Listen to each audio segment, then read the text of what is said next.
CBI আগামীকাল অর্থাৎ 5ই September supreme কোর্টে স্পষ্টভাবে জানাক, এক, কলকাতা পুলিশ যাকে ধরেছিল সঞ্জয় রায় ধর্ষণ এবং খুনে, সে একাই ছিল না একাধিক ব্যক্তি ছিল।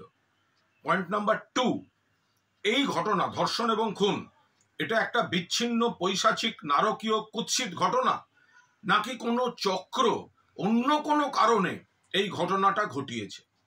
পয়েন্ট নাম্বার 3, যদি সিবিআই কোর্টে বলে যে প্রথমে তথ্য প্রমাণ লোপাটের জন্য প্লেস অফ অকারেন্সে বিকৃতি ঘটানো হয়েছে বলে আমরা তদন্ত এগোতে পারছি না, সেক্ষেত্রে তাদের স্পষ্ট তথ্য দিয়ে জাস্টিফাই করতে হবে যে কেন তারা এই কথা বলছে।